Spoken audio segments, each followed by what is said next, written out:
Hello everyone আজি মই আপোনালোকলৈ ঔটেঙা দিয়া দালিৰ ৰেচিপি এটা লৈ আহিছো। আপোনালোকে যদি মোৰ ভিডিওটো চাই ভাল পায় সাবস্ক্ৰাইব কৰি দিব আৰু কাষতে থকা বেল আইকনটো প্ৰেছ কৰি অল কৰি দিব।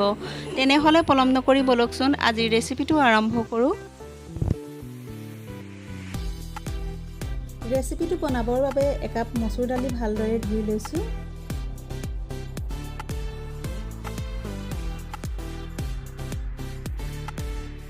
এটা ঔটেঙা বাকলি গুচাই ভালদৰে ধুই এনেদৰে কাটি লৈছো।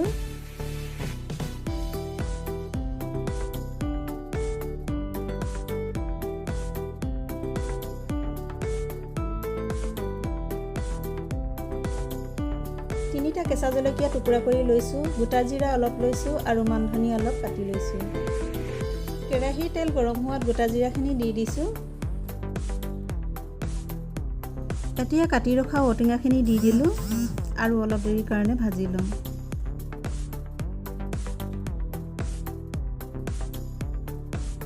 এয়া মচুৰ দালিখিনি দি দিছো।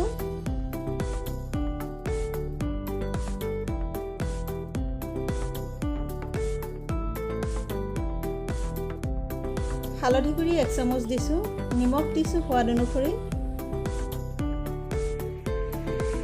এনেদৰে অলপ দেৰি ভাজি লৈছো।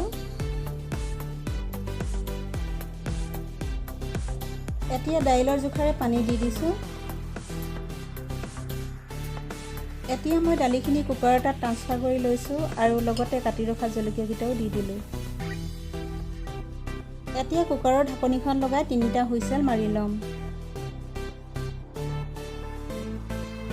এতিয়া মই কুকাৰটো খুলি দেখাইছো। এয়া কাটি ৰখা মানধনিয়াখিনি দি দিছো।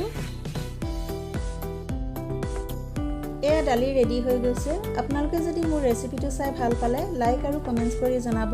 আজিৰ ভিডিওটো ইমানে। পুনৰ পৰৱৰ্তী ভিডিওটোত লগ পাম। ধন্যবাদ।